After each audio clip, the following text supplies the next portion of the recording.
My Christmas oratorio is a full evening length work. It's written in two parts, each part being between 45 and 50 minutes each, so it's a substantial work. Both parts have a similar structure in that they begin with a sinfonia, a piece of orchestral music, and end with a sinfonia. And then in a kind of palindromic structure, this first sinfonia is followed by a chorus on its own, then an aria from one of the solo singers, then a tableau, I call it a tableau, where everything comes together, orchestra, chorus, and soloists. Then, as I say, palindromically, another aria, another chorus, and an orchestral symphony at the end. And part two is exactly the same structure. So it's very carefully structured, and the texts are specially and carefully chosen. The choir tends to sing mostly, though with one crucial exception, all in Latin. So it's Latin liturgical texts associated with Christmas. The arias by the two soloists, the soprano and the baritone, are settings of poems by English poets Robert Southwell, John Donne, and John Milton.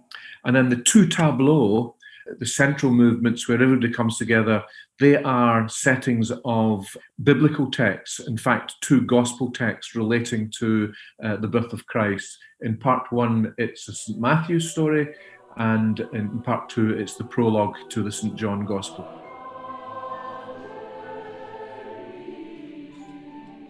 When I gave myself this structure, I realised that there was a very wide range of sonic possibilities, from the very intimate, and there's in fact a lullaby. The one chorus that the large choir sings that isn't in Latin is an arrangement of a Scottish Christmas lullaby. It's the last thing that they sing.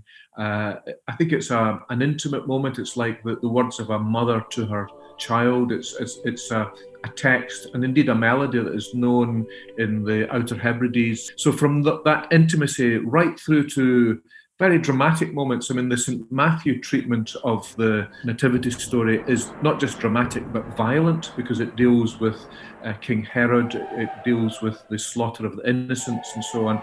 There are some quite disturbing images associated with Christmas that sometimes the popular version of Christmas tries to leave out or forgets about. And we must remember that it's a story that begins at the heart of some kind of drama, the heart of violence. And when the mother and stepfather of this little child was fleeing persecution, there were immigrants, they were going from Egypt to Israel and back again, and they were on the move, and there was slaughter of children by despots. And it's not necessarily just the crib and tinsel story that we're used to. It's certainly not Rudolph the Red-Nosed Reindeer territory, put it that way.